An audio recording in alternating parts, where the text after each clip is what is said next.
Kita ni nanti di akhirat akan ditanya, dituntut, dihadapkan di hadapan Allah Subhanahu wa taala.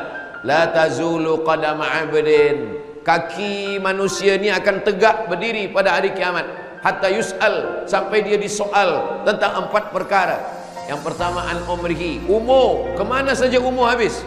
Yang kedua, an ilmihi fi ma'amil, ilmu sudahkah diamalkan atau belum. Sayyidatuna Aisyah datang jumpa kepada Nabi Muhammad sallallahu alaihi wasallam. Lalu dia tanya, "Ya Rasulullah, apa amal yang paling elok?" Kata Nabi,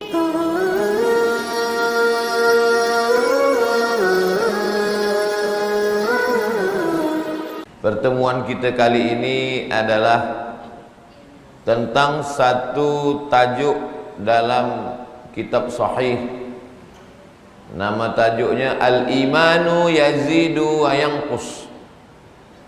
Al-Imanu Yazidu wa Yanqus bukan hadis Nabi, tapi dia ada satu tajuk dalam kitab sahih. Yazid bertambah, wa yanqusu berkurang. Bila iman bertambah, bila iman berkurang, inilah yang akan kita bahaskan insya-Allah. Yazidu bit ta'ati, dia bertambah dengan ketaatan, wa yanqusu bil ma'siyati, dan dia berkurang dengan kemaksiatan. Apa saja yang membuat dia boleh bertambah? Maka bila kita tengok dari beberapa ayat Al-Quran, dari beberapa hadis Nabi Muhammad sallallahu alaihi wasallam, maka dia boleh bertambah dengan 5 perkara. Ini yang akan kita bahaskan insya-Allah. Sebelum kita masuk pada perkara-perkara yang boleh menambahkan iman ini, sebenarnya iman itu apa? Ada yang mengatakan iman itu setakat percaya saja. Percaya maknanya dia beriman. Tapi menurut kita, ulama-ulama Ahlus Sunnah wal Jamaah, iman itu mesti ada 3. Yang pertama, at-tasdiqu bil qalbi, percaya dalam hati. Belum ada amal lagi, hanya setakat percaya saja dalam hati. At-tasdiqu bil qalbi, percaya dalam hati. Setelah percaya dalam hati, al-iqraru bil lisan, dinyatakan dengan lisan. Asyhadu an la ilaha illallah wa asyhadu anna Muhammadan Rasulullah.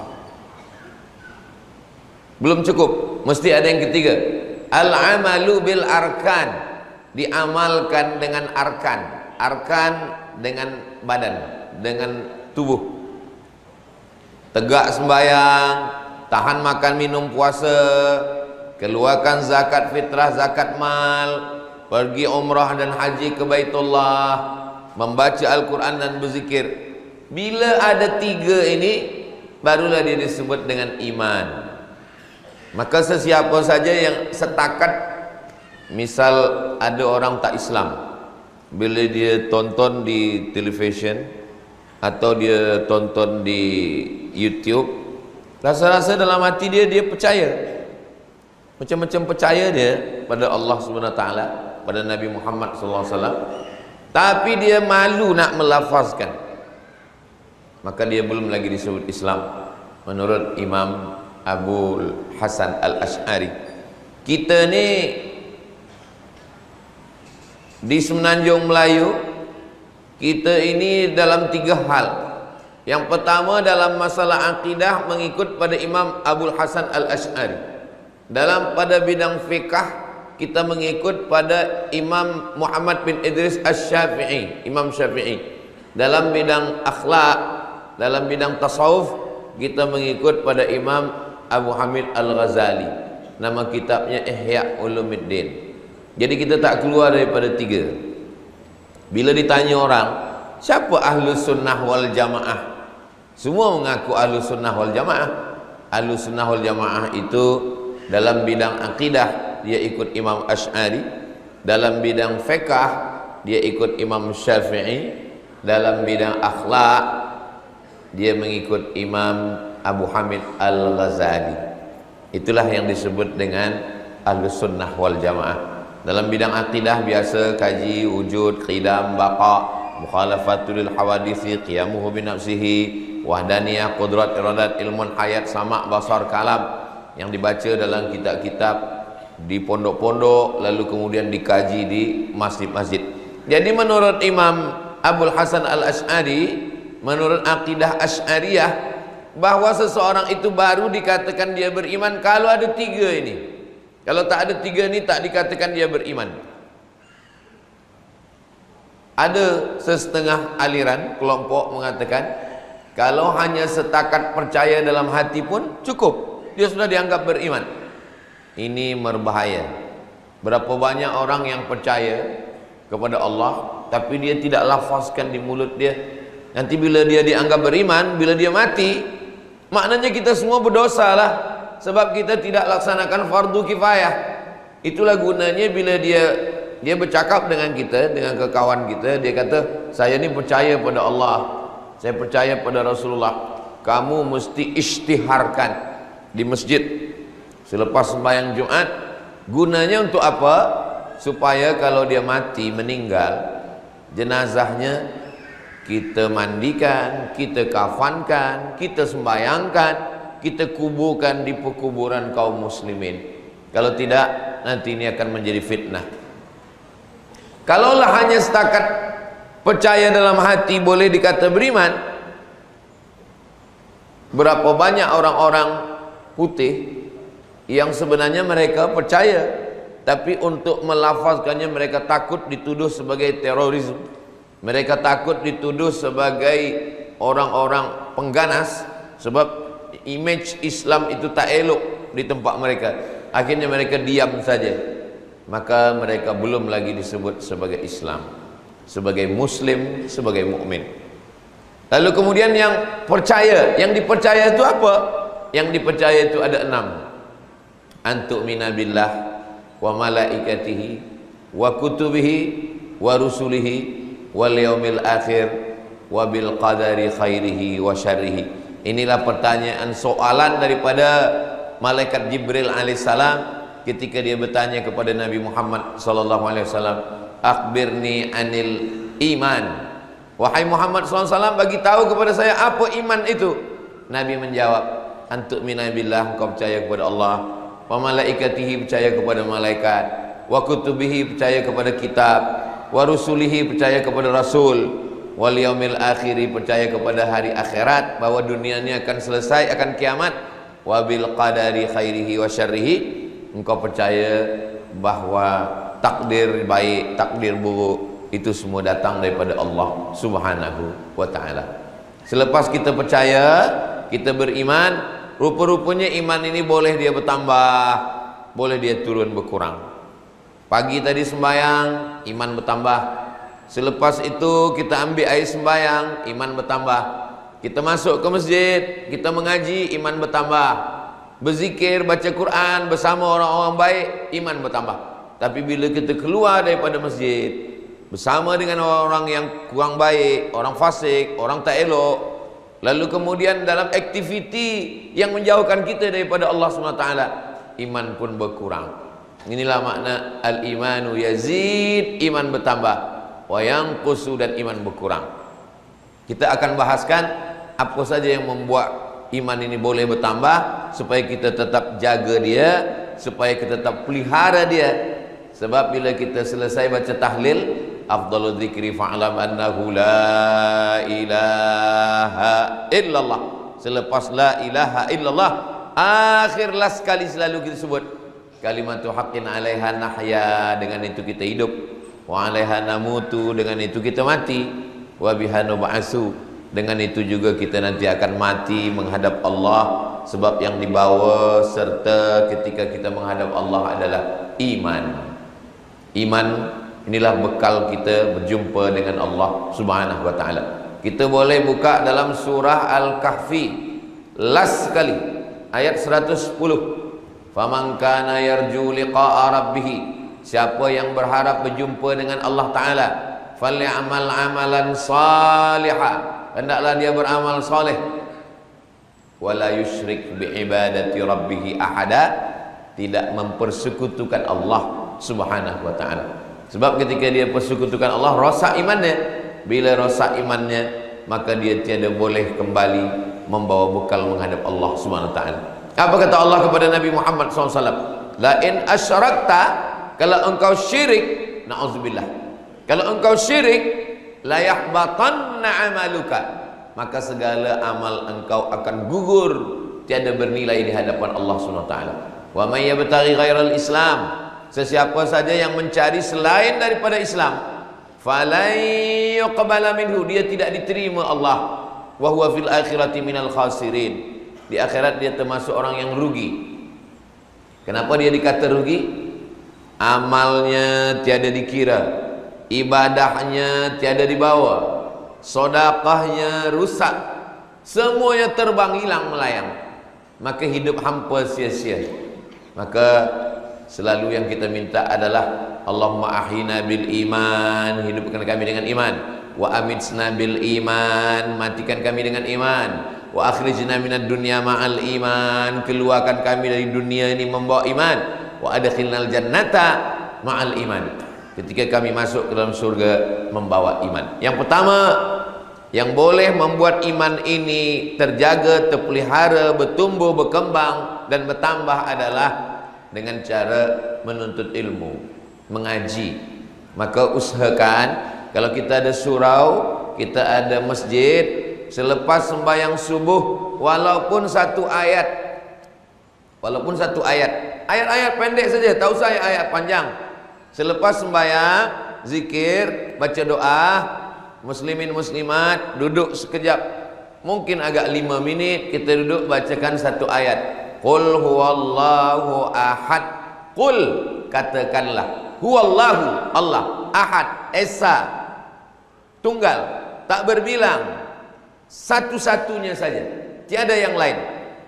Kita jelaskan sikit, selepas itu kita pun bersurai. Maka ini menambah, menjaga iman. Atau ada hadis, saya dekat rumah ada surau, itu biasa hari Rabu subuh kita buka program membaca kitab Riyadhus Shalihin. Saya menganjurkan supaya membaca kitab. Kalau kitab hadis yang paling kecil namanya kitab Arba'in 40 hadis Imam Nawawi. Atau agak besar sedikit kitab Riyadhus Shalihin. Riyadhus Shalihin besar sikit. Atau kitab yang khas isinya doa-doa saja, Al-Adhkar. Nanti bila dah lama mengaji, mulalah buka kitab yang besar, yaitu Sahih Al-Bukhari. Sahih Al-Bukhari kitab yang paling masyhur, kitab utama di kalangan Ahlus Sunnah wal Jamaah. Jangan satu hari tak ada mengaji.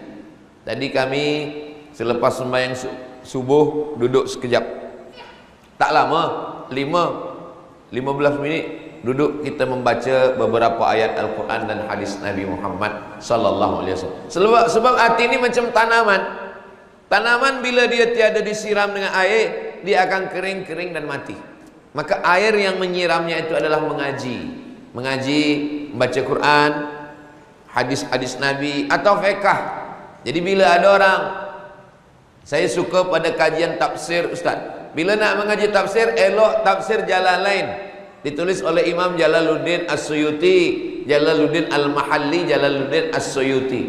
Kitab tafsir ni tipis saja, berbahasa Arab, elok juga. Ada tafsir Marbawi dalam bahasa Melayu, boleh. Atau tafsir Buya Hamka, dia mendapatkan profesor daripada UKM, Universiti Kebangsaan Malaysia. Ini pun elok tafsir ini. Dia tulis semasa dia kena fitnah di dalam penjara. Di dalam itu dia diuji Allah SWT dan dia berhasil menuliskan satu kitab tafsir. Tafsir yang bersih daripada Israiliyat, riwayat-riwayat yang batil, riwayat-riwayat yang tidak elok. Itulah dia tafsir masyhur, tafsir Ibni Katsir. Nama imam yang menulisnya Imam Abul Fida Ismail Ibni Katsir. Tengok jamaah ni, kira-kira mereka suka pada tafsir atau kaji fiqh atau hadis atau akidah sifat 20 atau mengkaji tasawuf. Kitab tasawuf yang paling elok sekali adalah kitab Ihya Ulumuddin yang ditulis oleh Imam Abu Hamid Al-Ghazali. mengkaji tentang masalah hati, bagaimana membersihkan hati dari hasad, dengki, dendam kesumat, busuk hati, merasa diri sum'ah, menunjukkan amal, riya. Ini elok semuanya. Jadi kalau bolehlah hari-hari itu dibagi, hari Isnin tafsir, hari Selasa hadis, hari Khamis fiqh, hari Jumat akidah, hari Sabtu pula akhlak tasawuf, hari Ahad barulah dibuat kajian yang besar bersama tuan-tuan guru. Ini amat sangat baik. Supaya apa? Supaya iman tidak kering. Lalu kemudian semua kajian itu direkodkan, semuanya ada channel. Jadi kalau masjid itu dia buat channel YouTube, sesiapa saja yang tak boleh ikut, dia boleh tonton streaming daripada rumah, atau bila dah di-upload dia boleh tonton ulang. Begitu juga dengan tazkirah kita pagi ini, kajian duha ini, sesiapa saja kawan sahabat yang tak berhadir sekarang, dia tetap boleh tonton ulang di channel Ustaz Abdul Somad Official. Jangan lupa subscribe, like, share and comment. Supaya apa? Supaya iman tak mati. Saya tak sempat Ustaz Abdul Somad sebab saya nak pergi office lepas sembahyang, pergi. Okey. Tapi jangan sampai waktu kosong hampa tanpa mengaji. Dari rumah ke office berapa lama? Dari rumah ke office 15 minit, 10 minit, kita dengarkan tazkirah. Kita hidupkan YouTube, kita dengar. Kita dengar baik-baik. Oh, kita boleh dengar. Bila kita bawa motosikal pun kita boleh juga dengar melalui earphone. Kita dengar apa yang dia sampaikan, apa pelajaran yang boleh kita ambil. Nanti kita sampai ada waktu luang, kita teruskan lagi 10 minit, 20 menit. Terasa hati kita itu hidup, terasa jiwa kita itu balik bersemangat. Karena kalau tidak, dia akan hampa, dia akan kosong, dia akan hilang. Na'udzubillah. Saya pun sampai sekarang saya masih mendengarkan tazkirah. Saya cari di YouTube tazkirah yang saya dengar Syekh Muhammad Mutawalli Asy-Sya'rawi, Syekh Ali Jum'ah, Syekh Atiyah Saqar, Syekh Muhammad Ramadan Said Al-Buti. Selalu saya dengarkan bagaimana mereka menjelaskan. Di antara semua, saya suka fiqh. Fiqh ini bertanya tentang apa hukum ini, apa hujahnya, apa dalilnya. Tasawuf saya suka juga. Tasawuf macam mana kita nak tazkiyatun nafs, mensucikan hati-hati kita. Tariqah saya suka juga, yang mu'tabarah, bagaimana cara berzikir, membersihkan hati. Tafsir suka juga, bagaimana kita boleh faham ayat ini. Tak usah ayat-ayat yang di tengah, ayat-ayat yang biasa kita bawa sembahyang, Al-Ikhlas, makna Al-Fatihah, lalu kemudian ayat-ayat yang biasa kita bawakan dalam tahajud kita. Apa sebenarnya makna daripada ayat kursi yang kita baca? Jadi yang pertama yang menghidupkan iman kita, membuat dia bertambah, bertumbuh adalah mengaji. Jangan sampai tak mengaji. Bila kita tak mengaji, maka na'udzubillah, iman boleh mati, dan mati dalam keadaan tak beriman. Iman boleh mati dan mati dalam keadaan tak beriman. Begitulah Allah Subhanahu wa taala memberikan kita pengajaran. Maka kata Nabi Muhammad sallallahu alaihi wasallam, majtama'a qaumun fi baitin min buyutillah. Kalau ada orang yang berkumpul di rumah Allah, yatsluna kitab Allah, dia bacakan ayat-ayat Allah, sama macam yang kita lakukan pada waktu mulia, waktu duha ini. Duduk di rumah Allah, yatsluna kitab Allah, membaca ayat-ayat Allah. Sebenarnya yang saya bacakan ni ayat-ayat Al-Quran. Wa yatadarasunahu fima bainahum, lalu kemudian kita kaji isinya, apa maknanya, apa mafhumnya. Selepas itu nazalat alaihimur rahmah. Yang kita buat 3 je. Yang kita buat bukan banyak, 3. Pertama berkumpul beramai-ramai. Setelah itu membaca ayat-ayat Allah. Setelah itu kita fahami maknanya.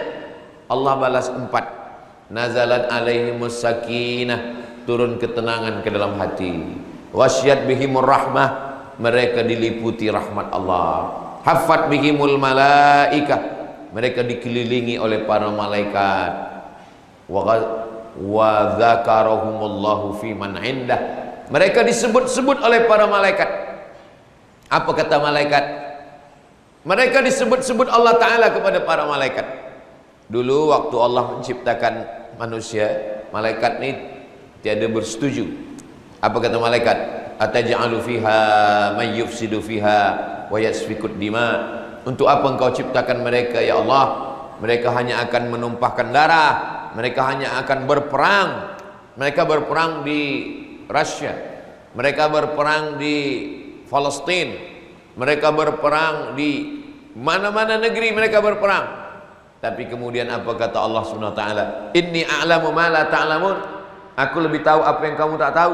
Memang ada manusia yang merosak saja, membunuh saja, tapi ada manusia yang memakmurkan alam semesta, yang membangun, yang membina, maka mereka berbuat baik kata Allah Subhanahu wa taala. Jadi mengaji jangan berhenti, jangan putus kaji. Adapun anak-anak kita yang belia, mereka belajar di pondok, belajar di sekolah, belajar di college, di university, memanglah mereka belajar sesuai dengan ilmu mereka. Tapi kita dalam Islam tiada masa berhenti belajar. BA, lepas BA master, lepas master PhD, ini sebenarnya bukan sistem Islam. Sebab dalam Islam ni tak ada had, tak ada batas, unlimited. Jadi bila belajar kita minal mahdi ilal lahdi, dari buayan, dari ayunan hingga ke liang lahat, sampai orang selepas mati pun masih belajar lagi. Makanya selepas orang meninggal dunia, bila dia dikubur, dibacakan talqin. Idza ja'akal malakani, bila datang dua malaikat bertanya kepada engkau, man rabbuka, man nabiyuka, ma imamuka, ma qiblatuka, man ikhwanuka, katakan Tuhan saya Allah, Nabi saya Muhammad SAW, kitab saya Al-Quran. Apa talqin ini? Talqin ini hadisnya hadis hasan. Sesiapa saja di tempat saya masih ada lagi amal talqin. Saya pun kalau ada keluarga jamaah meninggal dunia, saya yang membacakan talqin. Mak saya meninggal, saya yang bacakan talqin. Lalu setengah orang bertanya, apa dibacakan talqin orang sudah meninggal dunia? Membacakan talqin sunnah.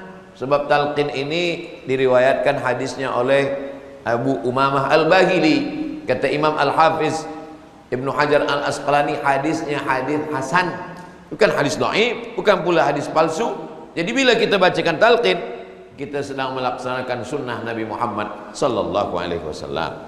Tapi sebenarnya dalam talqin itu dua. Untuk yang meninggal dunia, sebenarnya mana talqin kita bacakan dia doa. Tapi untuk orang yang hidup, anaknya, menantunya, cucunya, sahabat, jiran, tetangga yang ramai, hati mereka sedang terbuka menerima hidayah.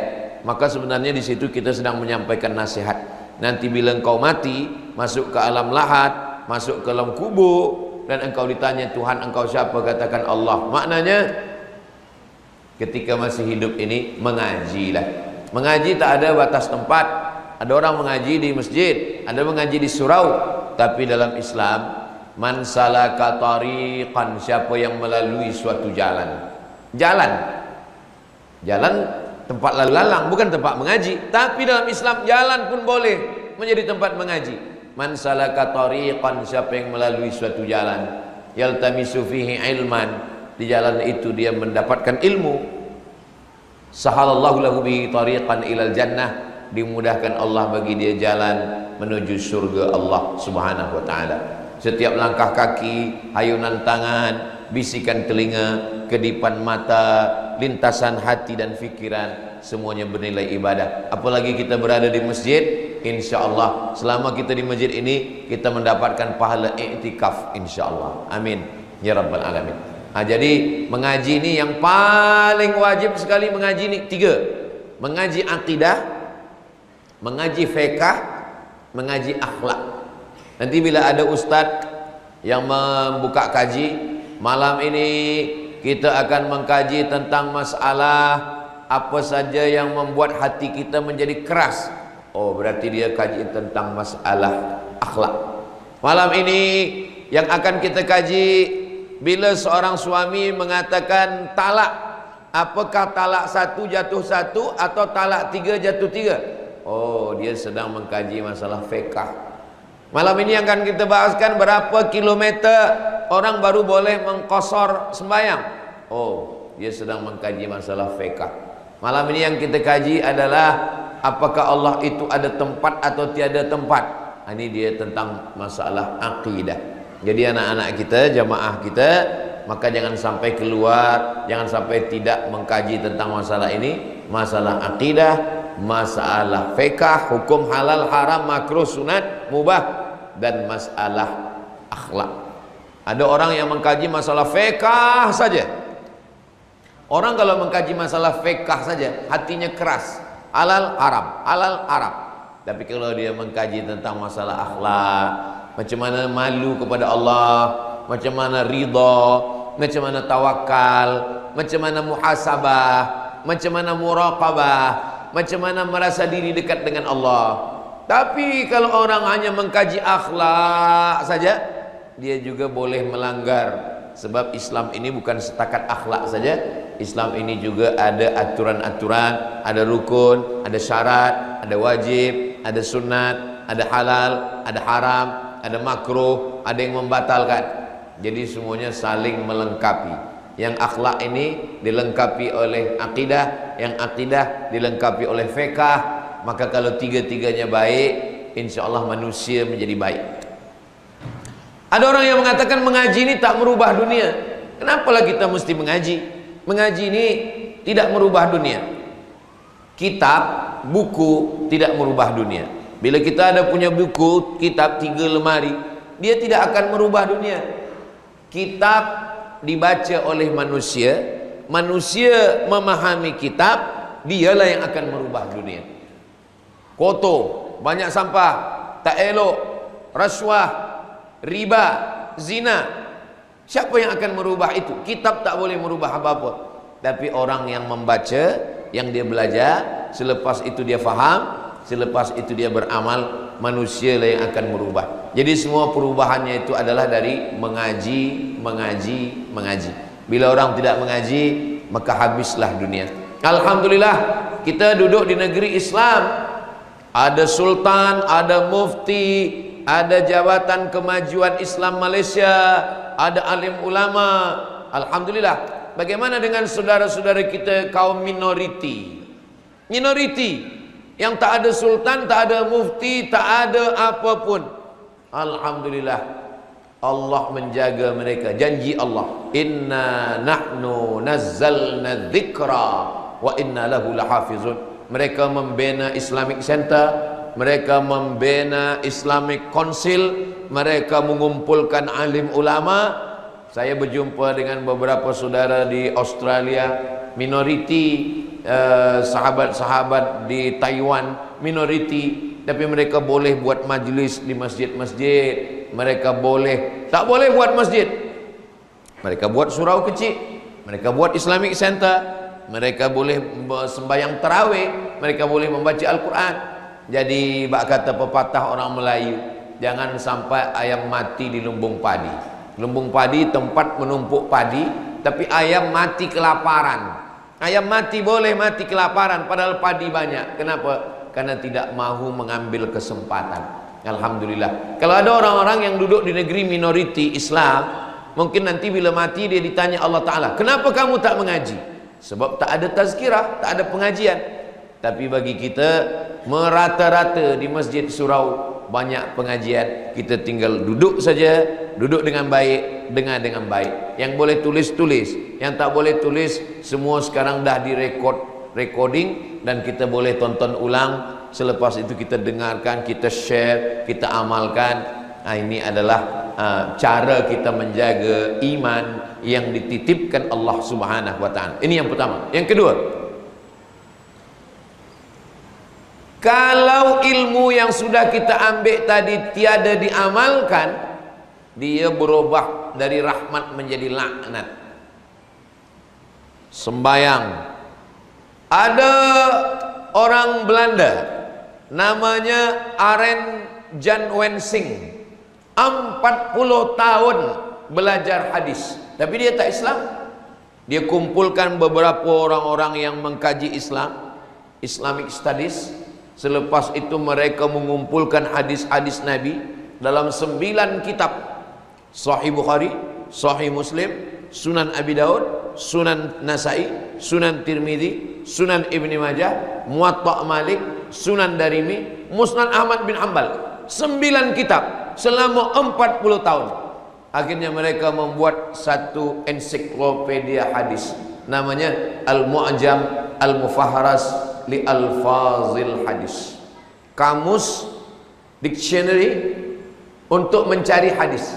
Misalkan kita ada hafaz satu hadis, tapi kita tak tahu hadis ni di dalam kitab mana di antara 9 kitab. Kita tinggal buka Mu'jam yang dia tulis tadi, kita buka, kita boleh tahu di mana hadis ini. Jadi kalau ditanya mana lebih banyak mereka membuka kitab hadis dengan Ustaz Abdul Somad, lebih banyak mereka lagi, sebab mereka mengkaji hadis ni 40 tahun. Mereka menengok, membuka, mencari, menulis, sampai akhirnya jadilah itu kitab yang besar.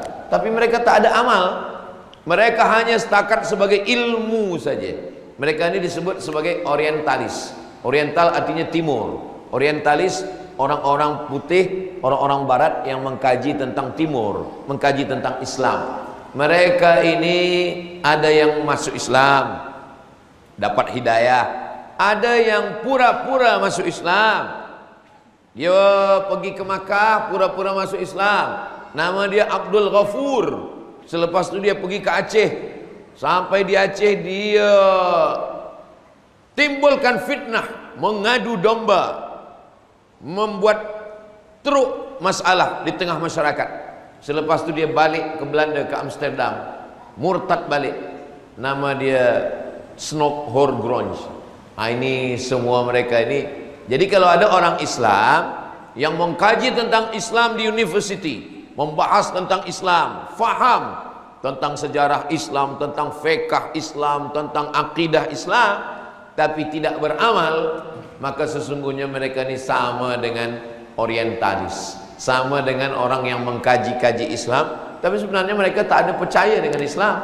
Mereka ini hanya setakat mengkaji, tahu, dan kebanyakannya mencari kelemahan-kelemahan Islam. Selepas itu meragukan ajaran Islam, mengatakan bahwa Quran itu tidak original, mengatakan bahwa hadis itu datang sebenarnya belakangan, mengatakan bahwa Nabi Muhammad SAW dan seterusnya.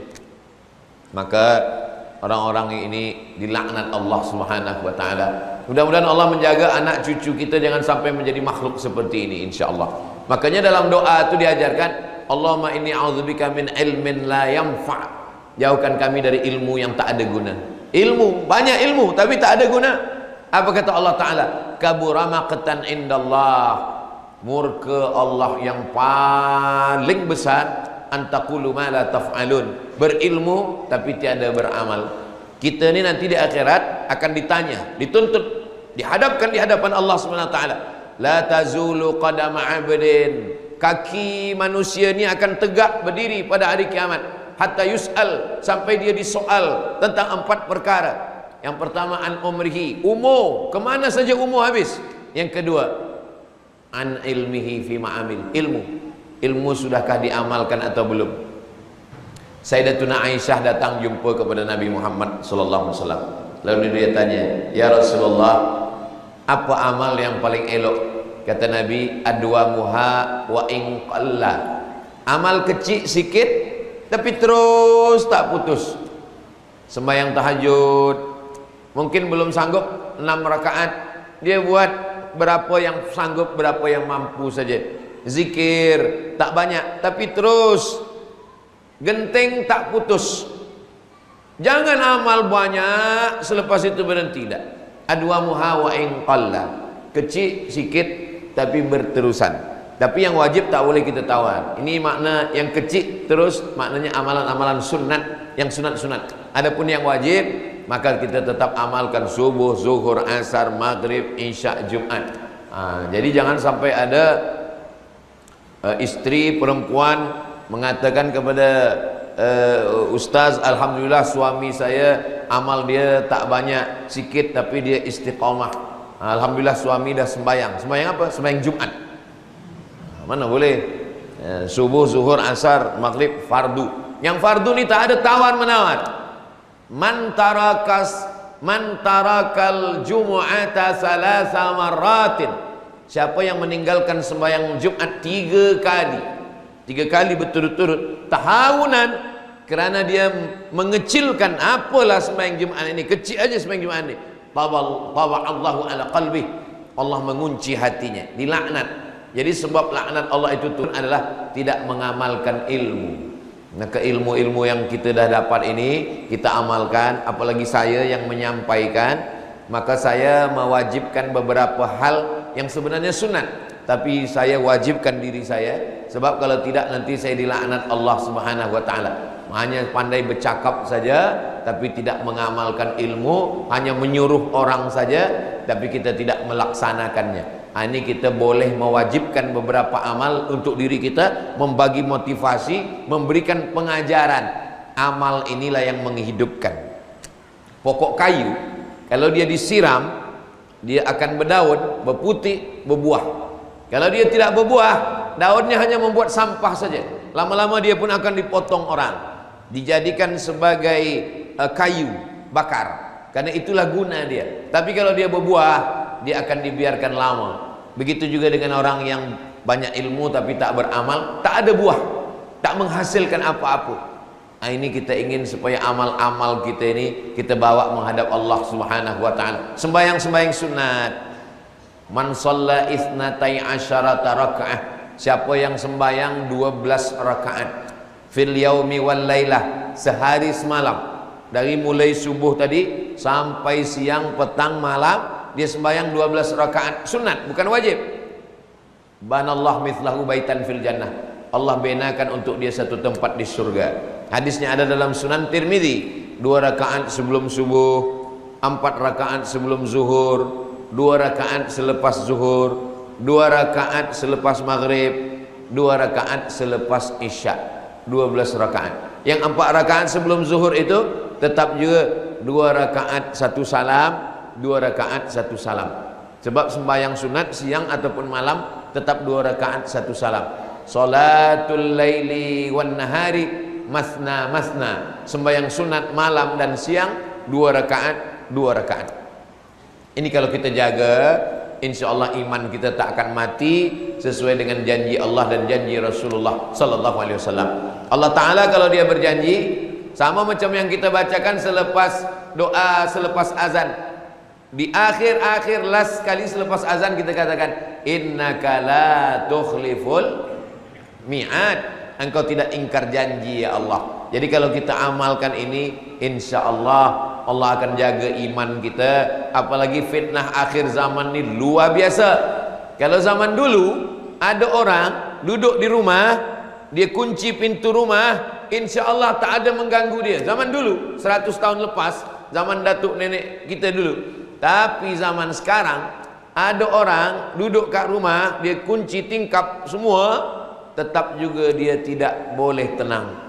Siapa yang mengganggu dia? Instagram, Facebook, komen-komen, cakap orang, berita itu sana sini. Inilah yang merosakkan pikiran orang sampai lupa beramal. Tuba liman syaghalahu aibuhu an uyubin nas. Berbahagialah orang yang sibuk memikirkan aibnya, kurangnya, dosanya, cacatnya, sehingga dia tidak sempat memikirkan aib orang lain. Sekarang ini orang sibuk memikirkan aib orang lain, sehingga dia sendiri pun lupa kepada aib dan cacat diri dia.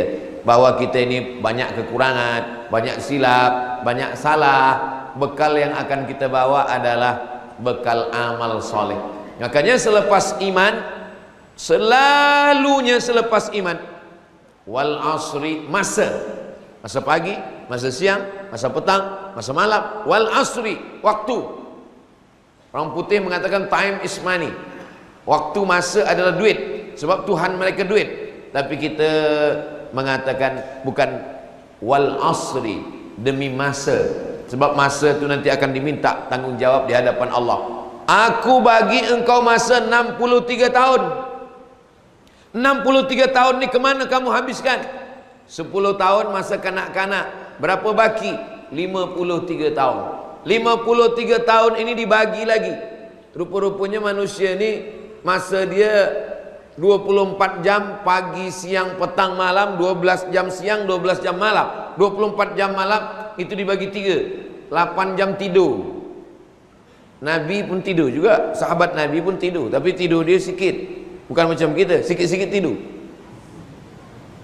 Nah, mengaji pun tidur juga. Apa maknanya? Rupa-rupanya kalau kita ada umur 50 tahun, 63, buang 10 masa kecil budak-budak, tinggal 53. Yang 50 ini pun dibagi lagi 3. 50 dibagi lagi 3. Hanya setakat 13 tahun. Yang 13 tahun ini pun juga masih lagi dibagi lagi. Habis waktu kita untuk television, untuk internet, untuk Facebook, untuk yang lain. Lalu apa yang akan kita bawa menghadap Allah Subhanahu wa taala? Maka inilah renungan kita. Hasibu anfusakum qabla an tuhasabu. Hitung kira diri kamu sebelum Allah taala yang menghitung. Wazinuha, timbang-timbang amal kamu sebelum Allah taala yang menimbang. Sebab bila tiba masanya semuanya hilang. Yang sekarang ni tak nampak menjadi nampak, yang sekarang nampak jadi tak nampak. Sekarang apa yang nampak? Suami, istri, anak, rumah, kereta, kerja, duit. Nampak. Apa yang tak nampak? Malaikat maut, alam barzah, alam kubur, azab, tak nampak. Tapi bila nyawa keluar dari badan, roh tercabut dari jasad, yang nampak ni jadi tak nampak, yang tak nampak jadi nampak. Yang nampak sekarang ni istri, suami, anak, kereta, duit, kebun. Tapi bila kita mati, semua tinggal. Dan yang kata orang tak nampak, malaikat maut, mungkar nakir, azab kubur, nikmat kubur menjadi nampak. Tipis macam kulit bawang. Kata orang-orang tua dulu selalu mengumpamakan tipis tu setipis kulit bawang. Begitulah perbezaan kita di alam dunia ini dengan alam barzah. Tiba masanya yang tak nampak menjadi nampak, yang nampak sekarang menjadi tak nampak. Tiba masanya yang boleh menolong menjadi tak boleh menolong. Sekarang kalau saya susah, semua boleh tolong.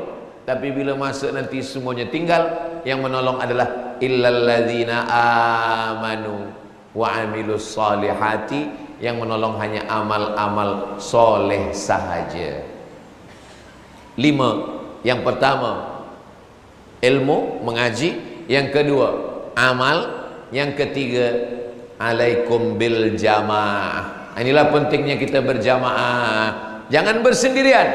Di zaman fitnah kata Nabi, alaikum bil jamaah. Hendaklah kamu berjamaah. Iyyakum wal furqah. Jangan bersendirian. Man syadza syadza finnar. Siapa yang sendiri dia akan masuk ke dalam neraka. Sembayang berjamaah, berzikir berjamaah, baca Quran berjamaah, ada kenduri tahlil berjamaah, ada takziah berjamaah. Kalau kita tengok ajaran Islam, semua amal itu kebanyakan dilaksanakan berjamaah. Lahir anak jamaah, akikah, berjumpa, silaturahim, doakan anak dia, barakallahu laka fil mauhub wa syakartal wahib wa rizqta birrahu wa balagha asyuddahu. Selepas itu anak menikah, berjamaah lagi, kita datang kenduri, barakallahu lakuma wa baraka alaikuma wa jama'a bainakuma fi khair. Ada orang meninggal, kita disuruh datang. Siapa yang datang hingga sembahyang jenazah dapat 1 qirat. Siapa yang datang hingga sampai dikebumikan di kubur dapat 2 qirat.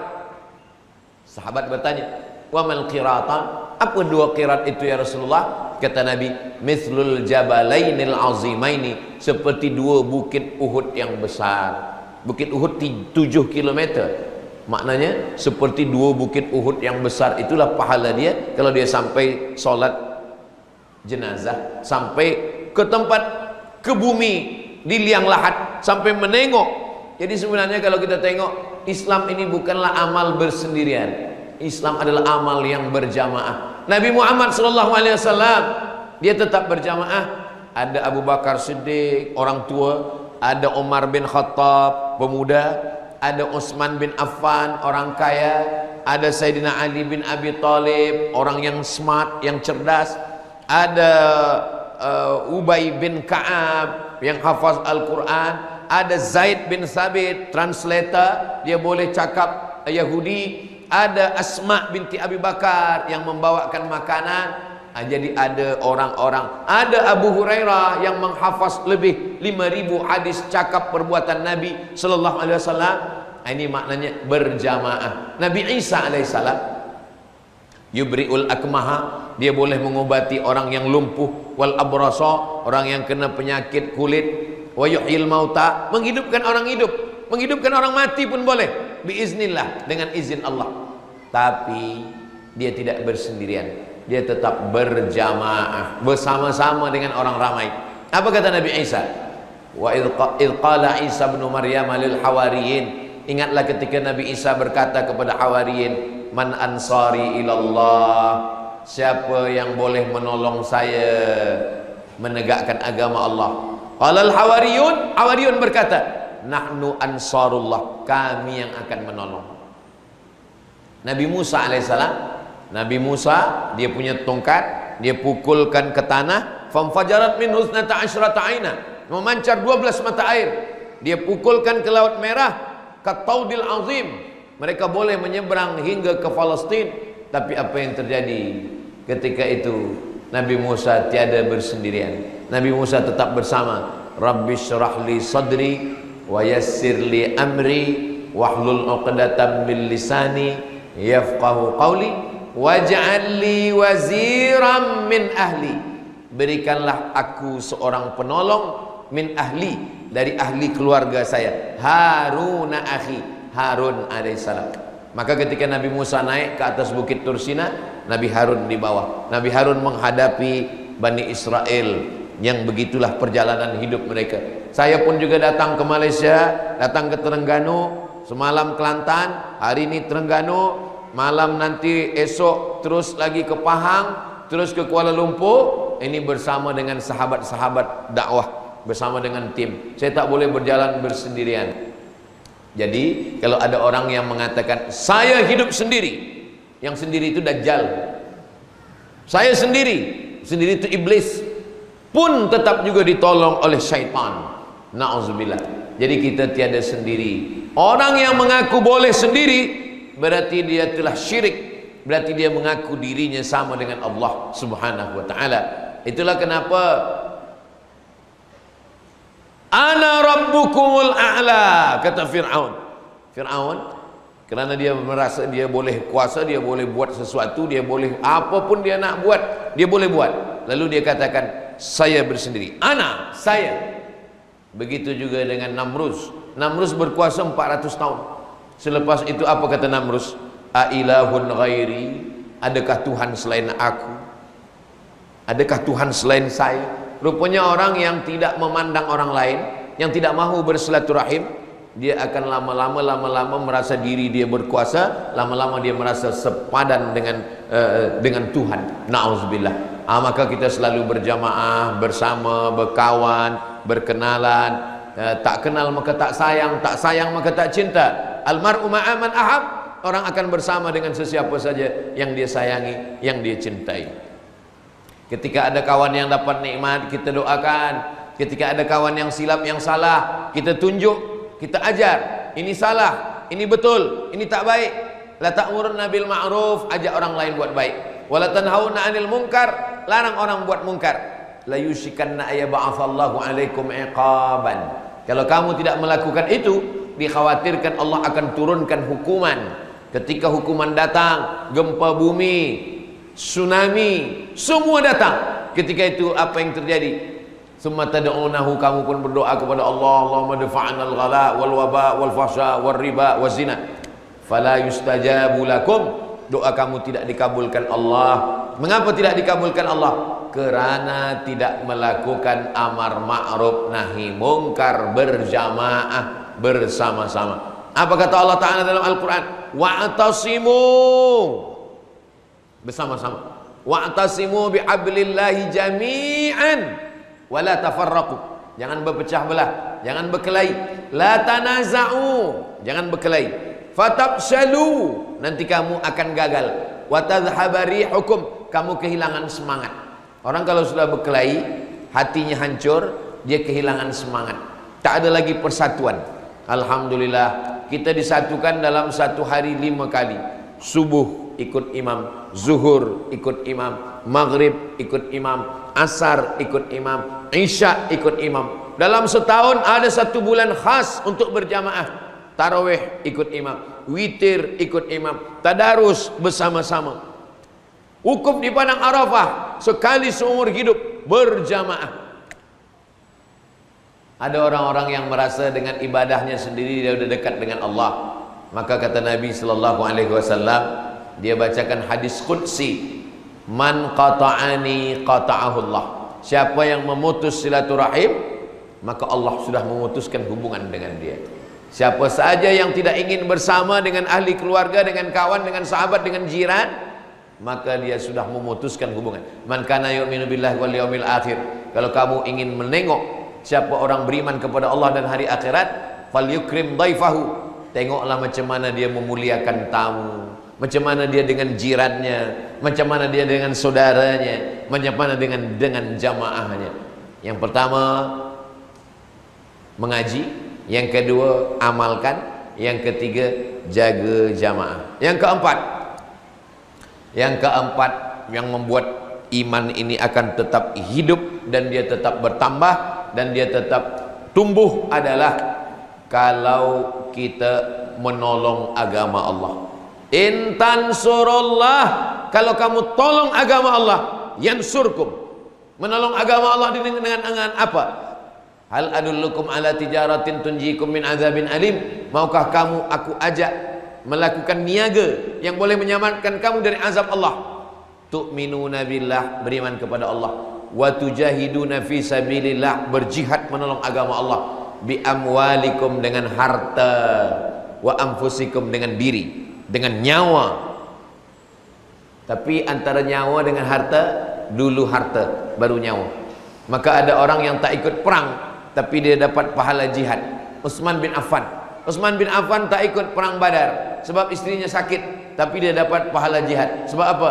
Sebab dia tolong beli kuda, beli tombak, beli pedang, beli panah untuk menolong jihad. Nah, jihad kita sekarang macam mana? Jihad kita sekarang, Masjid Taman Hadari Paka telah mengalami kebanjiran jemaah ketika solat Jumat sejak tahun 2024. 2024 masjid full, penuh, tak ada tempat. Maka akibat pertumbuhan penduduk yang pesat, untuk sementara pihak masjid menyediakan 12 buah kanopi. Nah, ini supaya semua boleh sembahyang Jumat selesa, tak panas kena matahari. Lalu kemudian menampung lebih 200 jemaah kita sembahyang Jumat.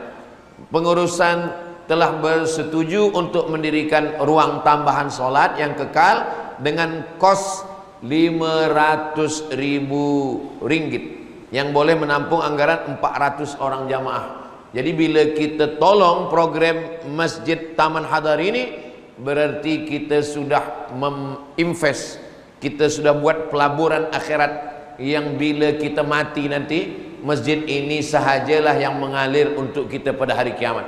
Rumah kita yang besar, kereta kita yang besar, itu semua akan berpindah tangan kepada milik orang lain. Tapi masjid ni 3. La yuhabu, tak boleh dihibahkan. Wala yuba'u, tak boleh dijual. Wala yurasu, tak boleh diwariskan kepada anak cucu. Apa yang kita tolong, ma la yudraku kulluh, la yutraku julluh. Kalau kita tak boleh tolong semua 500.000, maka berapa yang kita mampu, la yukallifullahu nafsan illa wus'aha, nanti semua akan diberikan kepada Masjid Taman Hadari Paka. Itu juga bagian dari untuk menghidupkan iman kita, berjihad. Saudara kita di Palestin berjihad, mudah-mudahan Allah menolong saudara kita di Gaza, amin. Saudara kita di Palestina itu nyawanya dia bagi, suaminya berperang mati, anaknya meninggal dunia. Adapun kita tidak berperang dengan nyawa kita. Kita berperang dengan membantu masjid kita supaya sahabat kita, jamaah kita boleh sembahyang berjamaah. Ini juga menghidupkan iman. Iman kita ini hidup bukan kerana kita, tapi sebab 400 jamaah yang sembahyang Jumat, mereka berdoa kepada Allah, itu menyebabkan iman kita menjadi kuat, iman anak kita menjadi kuat. Kalau kita bagi ini kepada masjid Taman Hadari, maka kita niatkan ini untuk almarhumah mak, ini untuk almarhum ayah, ini supaya istiqomah iman anak istri, maka itu juga menolong iman kita ini tetap terjaga, terpelihara. Yang pertama mengaji, yang kedua amalkan, yang ketiga berjamaah, yang keempat tolong agama Allah. Last kali yang kelima, jangan lupa doa silahul mu'min, doa senjata orang beriman. Maka di antara doa yang kita mintakan kepada Allah, biasanya kita orang Melayu di mana-mana kalau ada program doa selamat. Doa selamat itu kalau kita bertengok 10. Doa selamat itu isinya 10. Tapi doa selamat yang pertama itu kalau kita tengok, Allahumma inna nas'aluka salamatan fid din, agama, iman dulu. Setelah agama, wa afiatan fil jasad, badan sehat, wa ziyadatan fil ilmi, ilmu bertambah, wa barakatan fil rizqi, rizqi, wa taubatan qablal maut, wa rahmatan indal maut, wa maghfiratan ba'dal maut. Allahumma hawwin alaina fi sakaratil maut, wan najata minan nar, wal afwa indal hisab. 10. Suami, istri, anak, ajarkan doa selamat yang 10 ini, supaya nanti kalau ada kenduri, balik umrah, atau ada orang meninggal, dia bacakan. Tapi di antara 10 ini, yang pertama yang kita mintakan adalah salamatan fid din. Maka mintakan kepada Allah Subhanahu wa taala, jaga iman kami, jaga iman anak kami, jaga iman jamaah kami, jaga matikan kami. Selalu doa kita di mana-mana, Allahumma khtim lana bi husnil khatimah.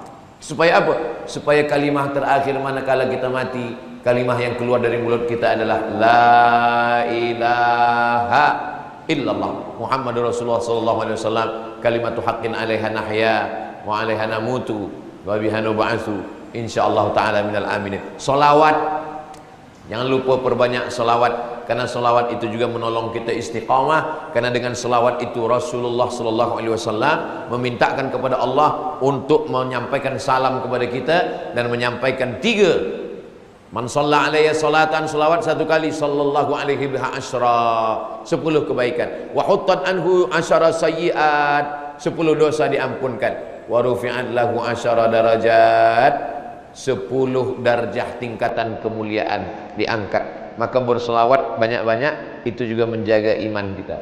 Sallallahu ala Muhammad, sallallahu alaihi wasallam, sallallahu ala Muhammad, sallallahu alaihi wasallam.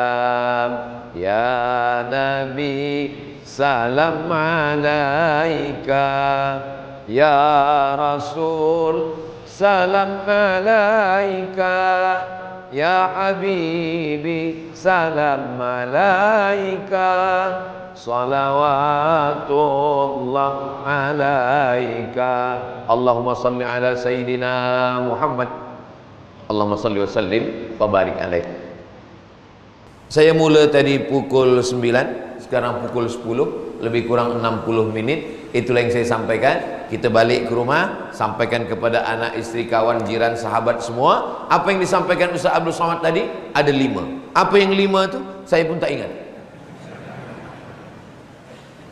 Mengaji, beramal, berjamaah, tolong agama Allah dengan jihad, harta, nyawa, dan last kali ditutup dengan doa. Itulah yang boleh saya sampaikan pada kajian duha ini. Yang baik-baik dari Allah, yang tak baik dari hamba Allah yang dhaif.